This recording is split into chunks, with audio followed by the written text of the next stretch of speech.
Everyone in Ash Hollow thought she was nobody, just a frozen shadow drifting through the snow. But that winter night, when a feared gunslinger kicked open the saloon doors and asked for the general's daughter, the town realized they'd made a grave mistake. The snow hadn't stopped falling for 3 days straight.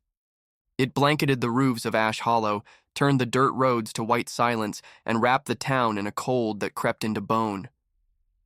Folks didn't step outside unless it was life or death, and yet she walked, wrapped in a worn brown coat, no gloves, and boots that didn't match. The woman drifted through the streets like a ghost. She never spoke, never begged. She just watched. Dark eyes, hollow cheeks, and lips so chapped they bled when the wind hit too hard. No one knew her name. She stayed in the abandoned church past the cemetery. Locals whispered that she prayed to something other than God. Children said they saw her standing out in the graveyard at night, staring at the snow like it might give her answers.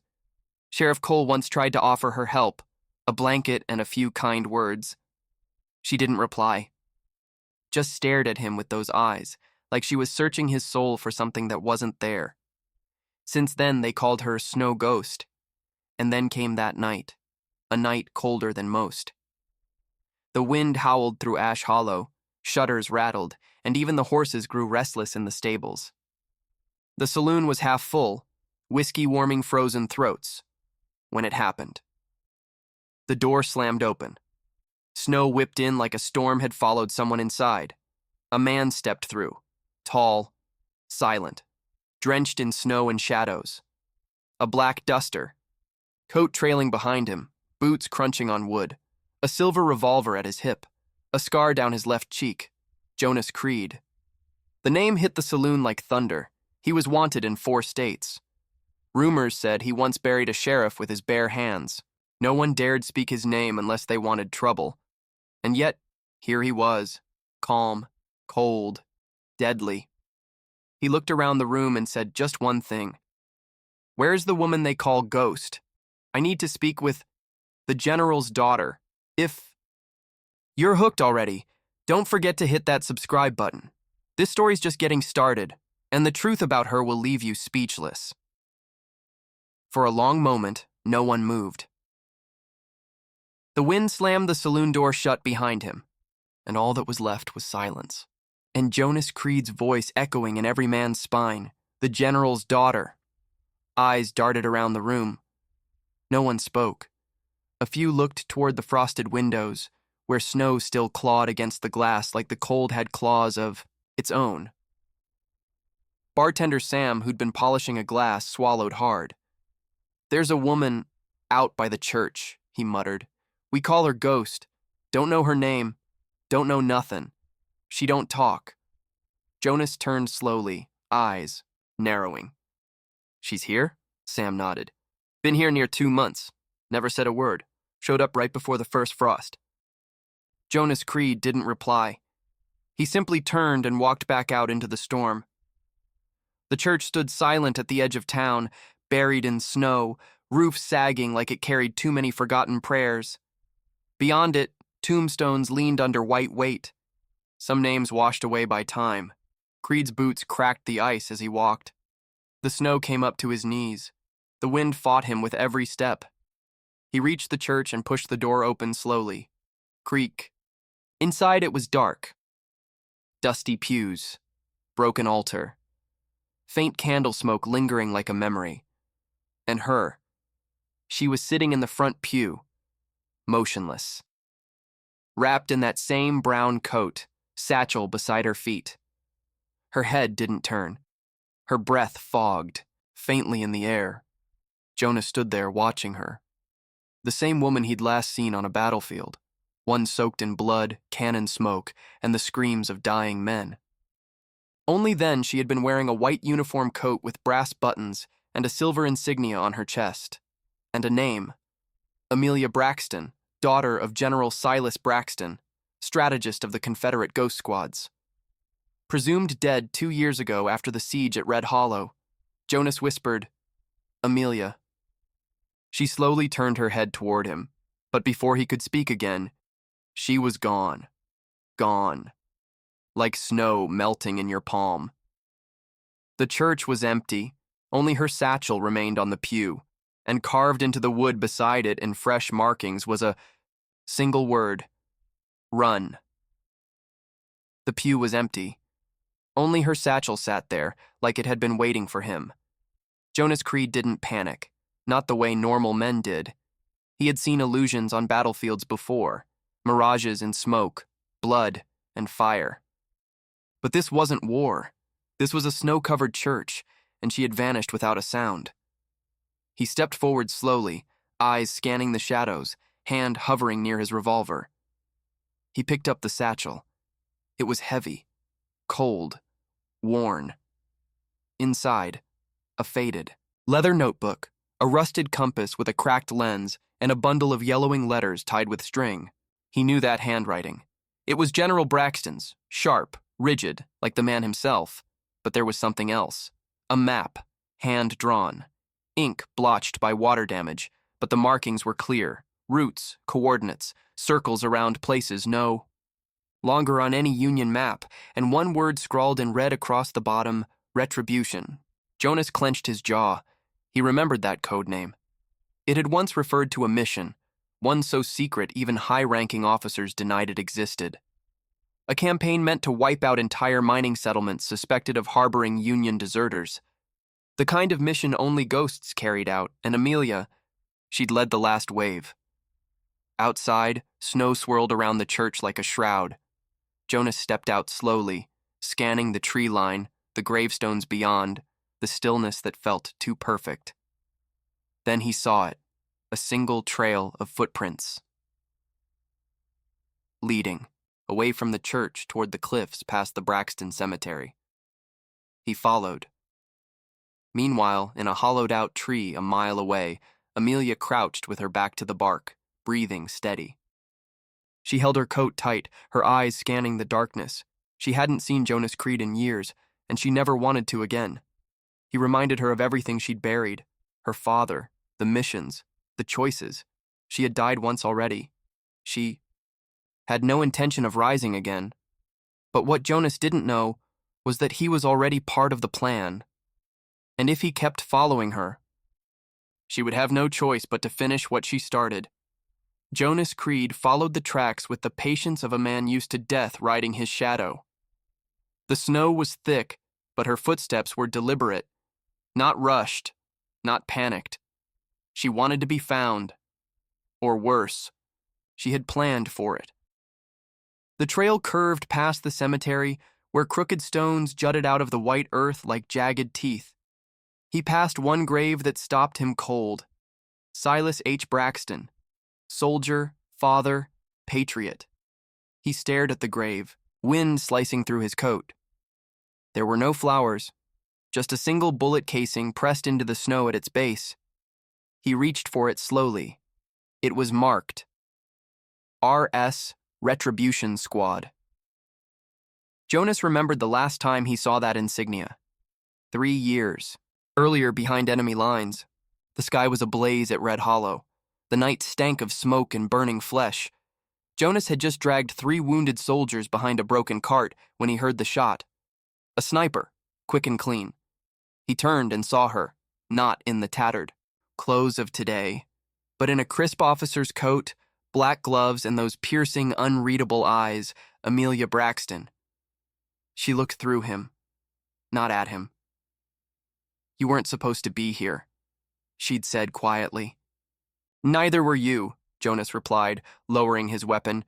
She turned slightly as if about to give an order, but then she whispered, "If you make it out alive, Jonas, forget this hill. Forget my name." Then she vanished into the smoke like a shadow born of war. Now, 3 years later, she'd vanished again, but Jonas Creed wasn't the same man anymore, and he wasn't going to forget. He tucked the bullet casing into his coat, tightened his scarf, and pressed on. As he climbed the hill behind the cemetery, the wind carried a faint sound, like metal striking metal. He crested the ridge and saw it afire, small, flickering beneath the cover of pine, and a figure standing beside it. Not Amelia.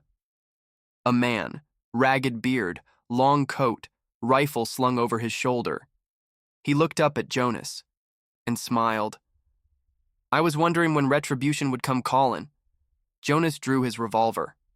Who the hell are you? The man tipped his hat. Name's Merrick. I served under the general's daughter, and if you're looking for her, I suggest you don't follow alone. The fire crackled low as Jonas Creed stood opposite Merrick, the snow glowing orange around them. The wind hissed like it was warning them both. Merrick lowered himself by the fire, took out a tin cup, and poured something dark into it from a flask. You ain't gonna shoot me, Creed, he said calmly. Not yet. Jonas didn't lower his gun. Talk.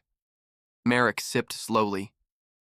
You think you're hunting a ghost, but what you're really following is a storm. Jonas narrowed his eyes. She's alive. She ran. Why? Merrick smiled, but it didn't reach his eyes. Because she knows who's coming, and what they'll do when they find her. Jonas stepped closer. Who? Merrick tossed a folded paper from his coat. It fluttered in the wind before Jonas caught it. It was a wanted poster, weather-worn, half-frozen. Amelia Braxton's face stared back at him, drawn rough but unmistakable. Her eyes were labeled, traitor. The bounty, $5,000 dead. No reward alive. Jonas felt the old rage crawl into his gut. She saved lives, he muttered. She betrayed the Confederacy, Merrick said. At least that's what they wrote when the killing started. 3 weeks ago, Dakota Frontier Amelia had walked into the town of Hollow Ridge just before dusk. Snow clung to her coat, her boots cracked with frost. No one recognized her. She worked for food, cleaned stalls, cooked in silence, until the 3 men came, 2 with coats marked by iron, stars, bounty hunters from the old southern territories.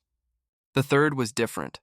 Cold eyes, black gloves, moved like a soldier still at war.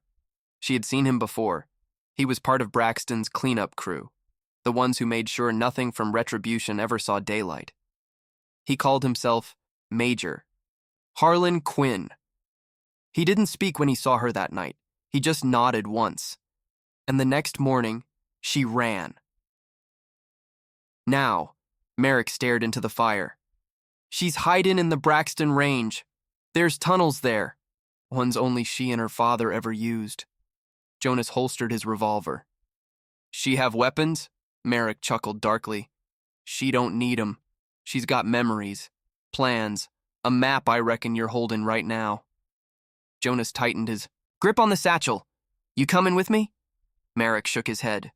No, sir. I already followed her once. Got this scar for it. He pulled back his coat to show a ragged bullet wound near his ribs. Best you take your time, Creed. Snow's deep, wolves out, and men like Quinn, they don't knock before killing. Jonas turned toward the ridge and started walking.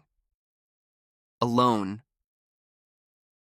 Far ahead, under a canopy of snow-covered trees, Amelia crouched inside a rocky pass, watching the smoke from Merrick's fire curl into the air. She whispered to herself, voice hollow. You followed, Jonas. I told you not to. Snow crunched softly beneath Jonas Creed's boots as he climbed the narrow pass into the Braxton Range. The wind howled louder here, like it remembered screams from another time. Pines swayed like tall sentinels. Each breath stung like ice needles in his chest. But he saw her, cloaked in shadows, coat wrapped tight, crouched behind a rocky outcrop with her rifle aimed dead at his chest. He didn't raise his hands, just looked, her in the eye, and said softly, You forgot how to cover your tracks, Amelia. She didn't lower the rifle. You should have stayed out of this, she said coldly. Jonas stepped closer. You always did shoot warnings first. I'm not warning anymore. A long silence passed, then her arm dropped. She leaned against the stone, eyes suddenly heavy. You came all this way. For what? Jonas took off his gloves. Because the men coming for you won't ask questions, and I owe you answers. Flashback. Retribution compound, 3 years earlier. The walls shook with cannon fire. Bodies dragged across blood-soaked gravel. Smoke blackened the air like judgment. Amelia had stood beside a burning wagon, pressing a map into Jonas's chest. If we fall, this gets buried. Burn it. If I fall, you forget my name. He had wanted to argue, but then he saw it. The scar. On her shoulder, just under the collar of her uniform. It wasn't from battle, it was from chains. I wasn't born a Braxton, she had whispered. He saved me from a slaver camp, raised me as his own. But they'll never let me live as one of them, so I burn everything. Then she'd vanished into the smoke. Present. Braxton Range Jonas sat near the small fire she'd made inside a hollow cave. You're being hunted for treason. I know. They say you killed your own men. She looked up, eyes hollow. Because they were mine. Jonas clenched his jaw. Why'd you run instead of fight? Amelia leaned back, unbuttoned her collar, and showed the scar again. Faded but cruel. This is why. I may have worn the general's coat, but I was never one of them. When the war ended, they needed someone to blame. And a no-name girl with a past? Perfect target. The wind howled again. Jonas stared at the scar. She whispered, They don't want justice. They want silence. He stood. Then we make noise. She looked up. Jonas loaded his revolver slowly, firmly. If they're coming, let 'em come. But they'll meet a Braxton and a Creed side by side. Her eyes softened. Not weak, not romantic, just trusting. The first time in a long time. But outside, hidden in the trees, Major Quinn watched them through his scope, unmoving. And behind him, 6 riders waited in silence. Snow fell heavier now. Thick, silent, suffocating. Inside the narrow cave, Jonas loaded his final cartridge. Amelia double-checked the trapdoor beneath the old stone floor, a tunnel Braxton himself had carved decades ago for smuggling arms during the frontier skirmishes. They'll come at first light, she said. Jonas nodded. They're already close. Just then, a sharp crack echoed across the ridge. Not thunder, gunfire. Jonas lunged forward, pushing Amelia down. The rock above them splintered from a bullet. Another followed. Closer. They've spotted us, Amelia hissed. Jonas rolled to the edge of the cave's mouth, returned fire. One rider fell from his horse. The others scattered into the tree line, but not before shouting one name through the snow. Quinn says, take her alive! Kill the gunslinger! Amelia's face tightened. He's here. Jonas pulled her to her feet. Tunnel! Now! They dropped into the narrow shaft below. Dust and ice showered them. She led, torch in hand, boots slipping on frozen stone. He'll expect this path, Jonas growled. That's why it splits in 2, she replied, breath short. Father never trusted a single escape. They reached a fork. She pointed left. Go that way. Follow the curve until you hit the hollow tree. Wait there. Jonas didn't move. I'm not leaving you. I can stall them. You'll flank from behind. A long beat passed. Then Jonas stepped close, looked her dead in the eyes.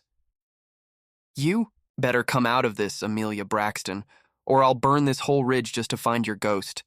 She gave him the faintest smile. Don't make promises you can't keep. Then they split, above ground. Moments later, Major Quinn moved with surgical calm. He stepped into the cave, revolver drawn, 4 men behind him.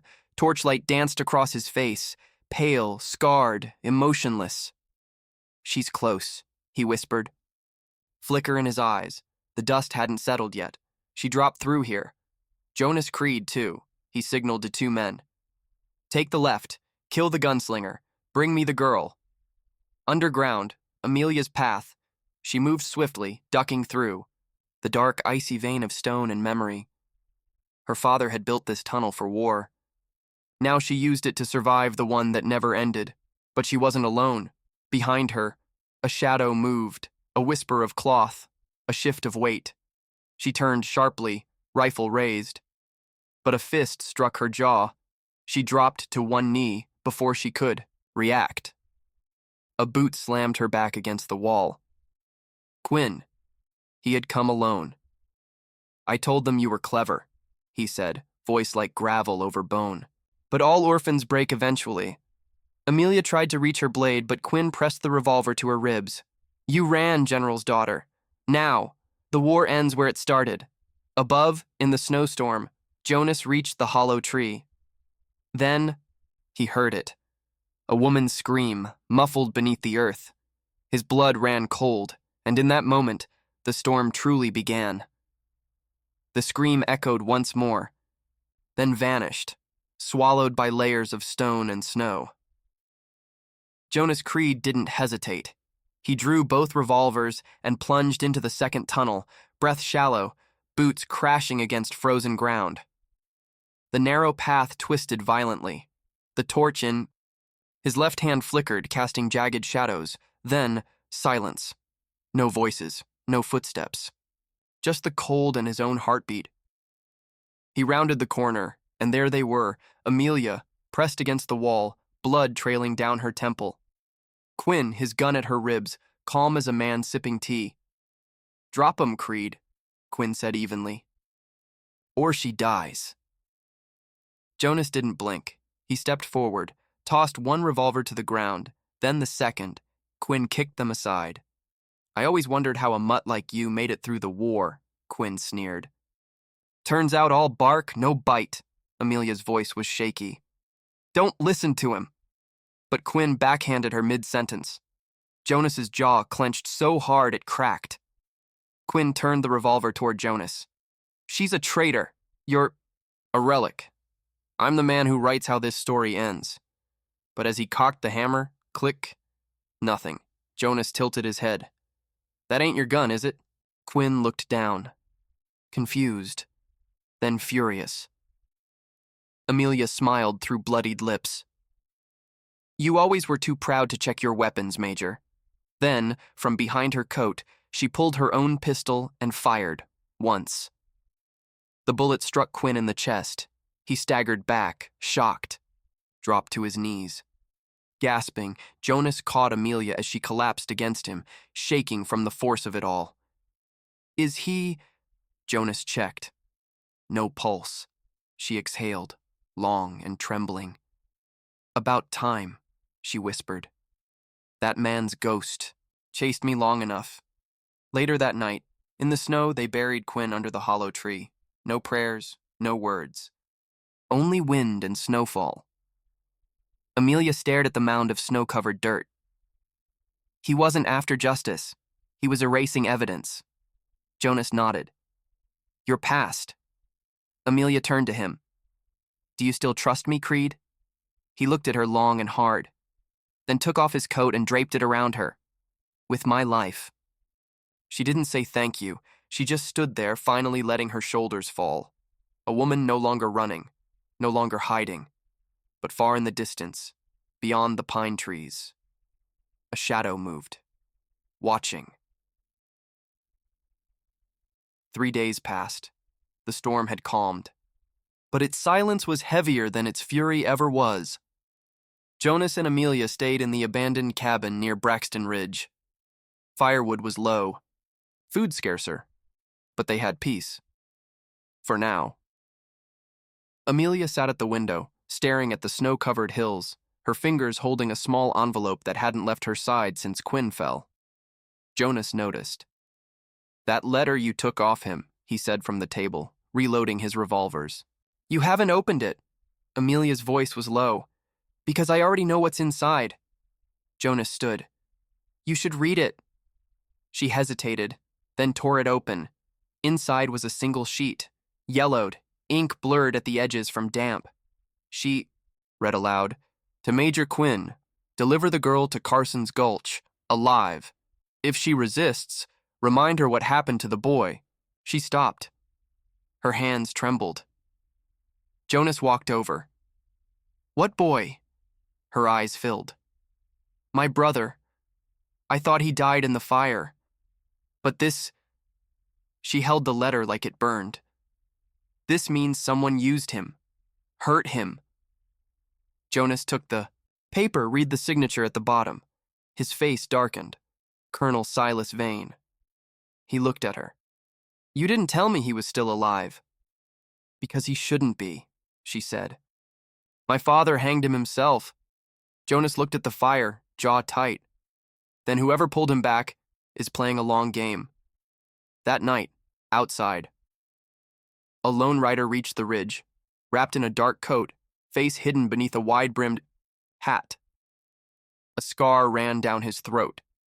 He dismounted, crouched near Quinn's shallow grave, and placed a black glove over the snow. Then he whispered, "She's still breathing." He turned and vanished into the trees, snow swallowing his tracks. Back. At the cabin, Amelia packed a small bag. Her face was hard now, focused. I need to go to Carson's Gulch. Jonas didn't argue. He just fastened his holster and opened the door. If we ride at first light, we'll make it before the next storm. She paused, looking at him. You're coming? Jonas looked back with that steady fire in his eyes.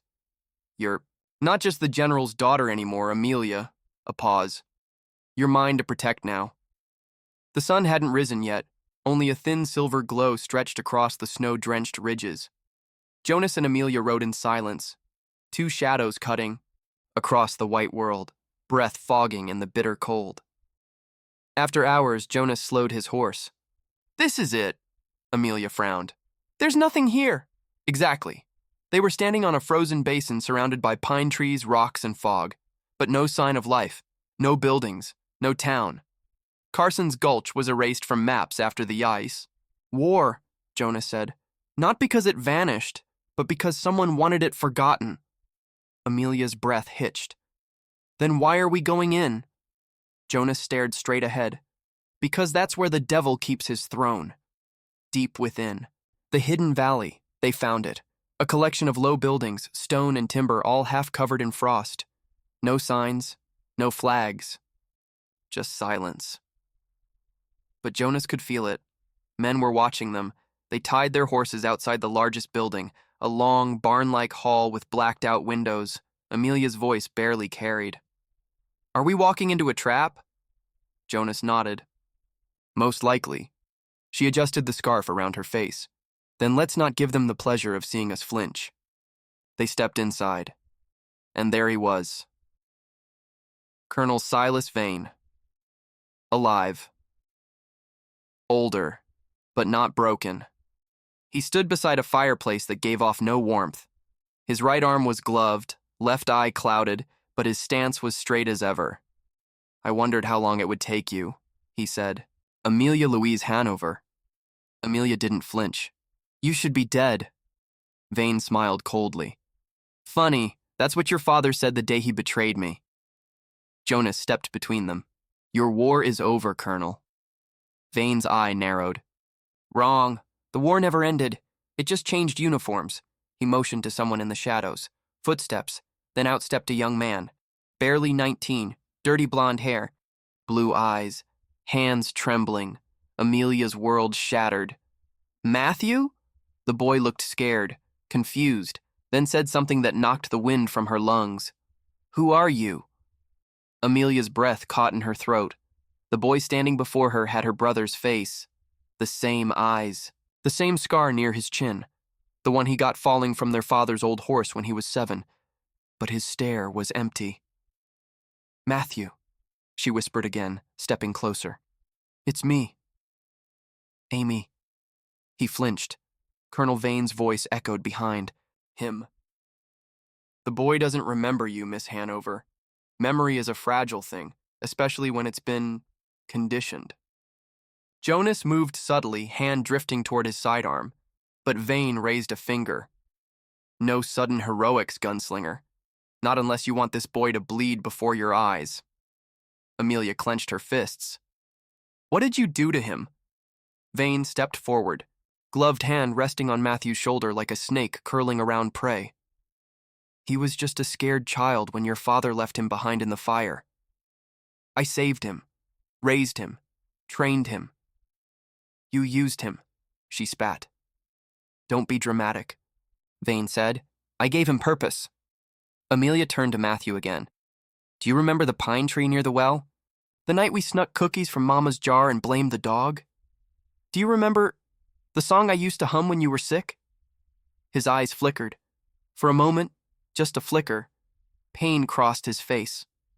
But then it was gone. He stepped back toward Vane. She's trying to confuse me, Matthew said flatly. She's the enemy. Vane smiled like the devil himself.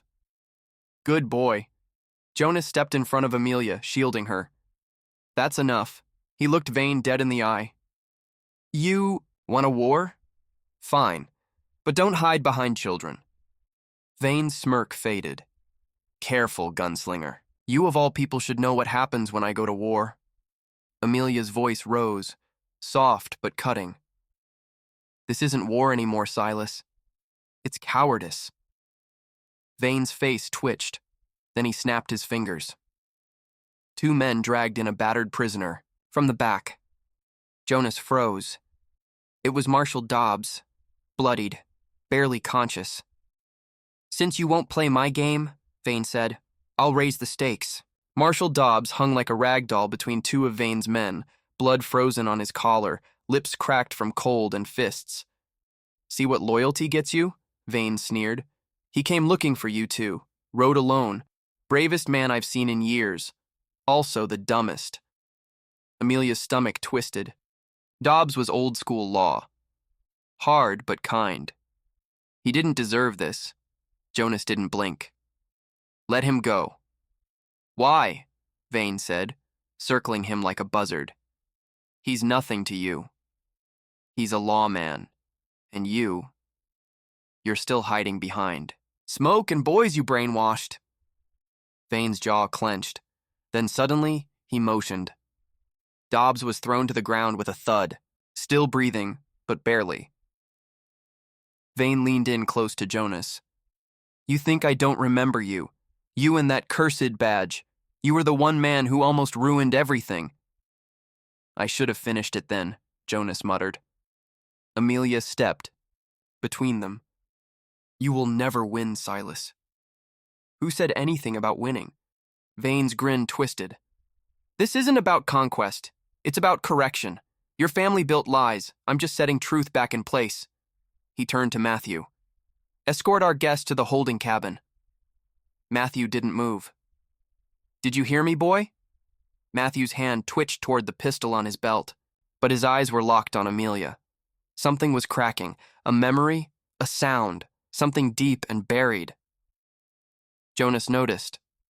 Just the corner of his eye, but it was there. Vane barked louder. Now! Matthew flinched and obeyed, motioning them forward as they stepped into the snow again. Amelia glanced back. She saw Vane watching with fire in his eyes. But Matthew? He kept looking at her when he thought no one was watching. Inside the holding cabin, they were locked in. One window. No fire. Bitter wind creeping through cracks in the wood. Amelia wrapped Dobbs' coat around his shoulders. Jonas stood at the door, silent. You okay? She asked. No, he said flatly. Me neither. Long silence. Then he spoke. I know that look, in Matthew's eyes. He's fighting something. You think he remembers me? Not yet, but he feels something. That's how it starts. Amelia touched the locket around her neck. There has to be a way. There is, Jonas said, but it'll be dangerous. She looked up. He was staring at the snow outside. We'll have to burn this lie down, from the inside. Jonas pressed his ear to the cabin door. Boots crunched outside. Two guards, one restless, pacing, the other coughing, sick or just tired. Either way, weak. He turned to Amelia. They're stretched thin. That works for us. She sat beside Marshal Dobbs, holding a wet cloth to his bleeding temple. He won't survive another day of this cold. We won't either unless we move fast. Amelia glanced at the frost-covered window. You have a plan? Jonas nodded once. But it starts with him. She followed his gaze to Matthew standing outside in the snow, rifle slung lazily over one shoulder, staring into the tree line. Jonas's voice dropped. That boy ain't gone. Not fully. You saw it too? She whispered. I saw pain he didn't understand. That means he feels it. Vane couldn't kill that part. Amelia's heart thudded. Then what do we do? Jonas reached inside his coat, pulling out a small tin harmonica, battered, dented. This was your father's. She gasped softly. I took it off his saddle the night he died. He handed it to her. He used to play one tune over and over, right? Amelia nodded, eyes brimming. Soldier's Lullaby. He played it every time Matthew had nightmares. Jonas pointed to the window. Then play it. What? Play it, Amy. If there's anything left of your brother in there, that song'll wake it. Amelia hesitated, then held the harmonica to her lips. The first soft notes creaked out, shaky, breath catching in the cold. Outside, Matthew turned. His eyes twitched, then froze. He blinked, slow. The song carried through the trees like a ghost from the past. His fingers trembled. Inside, Amelia played on, tears tracing down her cheeks. Jonas watched the boy's shoulders sink. Confusion, memory, pain. The guards didn't notice. But Matthew, he was crumbling. He stepped toward the cabin. Then he stopped. His rifle slipped from his hand and hit the snow with a soft thud. He turned and walked fast toward Vane's cabin. Amelia stopped playing. He heard it. Jonas stood tall, and now he's scared of what it means. Amelia looked at him. What do we do next? Jonas loaded his revolver. We finish this. Matthew's boots crunched hard through the snow as he stormed toward Vane's cabin, heart pounding like a war drum. He didn't understand it. That song, it shouldn't have meant anything, but it did. It ached inside his bones. When he burst into the warm glow of Vane's lodge, the outlaw looked up from his whiskey. You're back early, Vane said, watching closely. Something wrong? Matthew stood stiff. They were playing music. The girl. Vane's brow furrowed. Music? A tune I've heard before. I don't know how, but it got in my head. Vane stood slowly. Let me guess. Some sweet little lullaby about soldiers? Matthew's eyes flickered. Vane's jaw tightened. I warned you, boy. Told you to forget that name. That blood. Matthew swallowed hard. Who am I really? Silence. Then Vane stepped forward, eyes burning. You're mine. That's all. You need to know. I raised you, trained you, kept you alive. Forget the rest.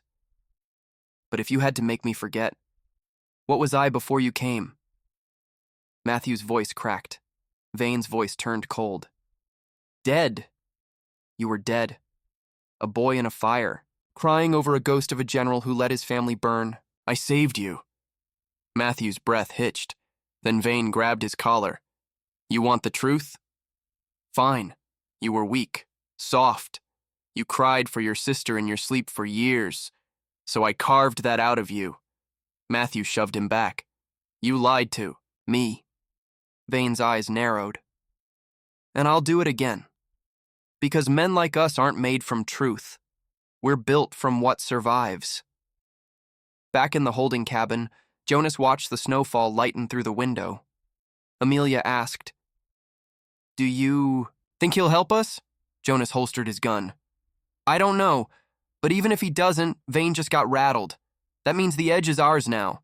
Dobbs stirred weakly. I still got one bullet left. If you point me in the right direction. Jonas chuckled softly. You'll get your chance, old man. Suddenly, footsteps. Fast. Not heavy. Jonas motioned for Amelia to stay back as the door creaked open. It was Matthew, soaked in snow, face pale. He tossed something on the floor, a ring of keys. No one sees me for 5 minutes, he whispered. That's all I can buy you. Amelia stared at him, breathless. Why? Jonas asked. Matthew looked at Amelia. I don't know who I am, he whispered. But when she played that song, I remembered how it felt to be safe. Then he turned and vanished into the snow. The snow had thickened into a storm, wind howling like wolves around the cabins. Jonas slid the key into the shackles holding Dobbs. Click. The marshal groaned as Jonas helped him sit up. "Still think I'm dreaming," Dobbs muttered. "Kid like that, helping us." "No dream," Jonas said, handing him a small pistol. "One bullet. Make it count." Amelia grabbed the saddlebags Jonas had stashed beneath the floorboards. "What now?" Jonas checked the revolver at his side. "We move fast. They'll realize he's gone in minutes." They slipped out into the storm. Whiteout conditions. Perfect cover. Across the yard, guards huddled near the main fire, faces buried in scarves, blind to movement. They darted past the bunkhouse, keeping low. Then, a shout. "Hey!" Gun cocked. A guard spotted them. Jonas raised his Colt and fired once. The man dropped, but it was too late. Alarms rang out. Voices. Footsteps. "Run!" Jonas yelled. They sprinted for the fence line. More gunfire cracked behind them, bullets biting into snowbanks. Amelia slipped. Jonas grabbed her arm and pulled her up. Dobbs limped hard, every step agony, but he didn't stop. Suddenly, a rider galloped out of the storm. Matthew. He tossed Jonas a rifle. "I cleared the north path. Go! I'll cover you," Amelia screamed. "Come with us!" But Matthew shook his head. "If I run now, Vane wins. He has to know he lost me." He turned, cocked his rifle, and charged back into the storm. Jonas grabbed Amelia. "We can't lose the moment!" They reached the back fence, where the boards had been loosened days ago. Jonas ripped them free, helped Amelia and Dobbs through. Just as Dobbs crawled clear, a gunshot rang out. The old marshal collapsed into the snow. "Dobbs!" Amelia dropped beside him, blood spreading across his side. He smiled weakly. "Told you. I had one bullet." His hand lifted, smoking pistol aimed across the yard. A guard slumped to the ground far away. Dobbs's hand fell limp. Jonas whispered, "He bought us time." They dragged Dobbs behind cover as more bullets whizzed past. Then, hooves thundered behind them. Matthew returned, eyes fierce, jacket bloodied but upright. "I bought you 10 more seconds. Don't waste it." Jonas nodded. "You coming now?" Matthew looked toward Vane's cabin. "No, but he'll come for me. That's how it ends." And then he disappeared back into the storm. Vane stood alone in the blizzard, snowflakes clinging to his coat like death itself. His cabin burned behind him. Flames swallowed the roof, and the night howled like it remembered every sin he'd buried. Across the yard stood Matthew, breathing heavy, rifle in hand, no more confusion in his eyes. Now, only truth. "You never raised me," Matthew said. "You replaced me." Vane stepped forward, boots crunching. "I turned you into something the world couldn't break." "You turned me into something you could control," Matthew snapped. "I remember now, my sister's laugh, my father's voice, the fire, the lies." Vane's hand hovered near his revolver. "If you draw, boy, you better not miss." Matthew didn't blink. "I already did, when I called you father." For a moment, silence. Then, both drew. The shots rang out as one. Matthew hit the snow. So did Vane. Only one moved. Matthew crawled, pain ripping through his side, but his hand gripped the snow, pushed up. Across from him, Vane gasped, blood soaking his shirt. Matthew stood over him, gun still in hand. Vane coughed. "I gave you everything," Matthew nodded, "and I'm taking me back." Vane smiled weakly. "You got your father's eyes." Then he went still. Snow kept falling, covering his body like a final goodbye. Days later, Jonas, Amelia, and Matthew stood at the ridge overlooking a quiet town. Dobbs was buried beneath a pine, his badge resting on a small wooden cross. Matthew handed Amelia a folded paper. Her eyes widened. "This is proof you're the general's son. Why give it to me?" Matthew looked toward the mountains. "Because you deserve your name back. Me. I think I'll go find mine." He tipped his hat. "Tell the world what Vane did." but leave my part out." Amelia smiled sadly. "They'll ask who helped us." Matthew mounted his horse. "Then tell 'em what's true." He looked back one last time. That no one knew her name, until a feared gunslinger called her the general's daughter. Then he rode into the snow, swallowed by white and legend. If this story touched your heart, make sure to hit that subscribe button. We've got more tales from the Old West that'll leave you speechless.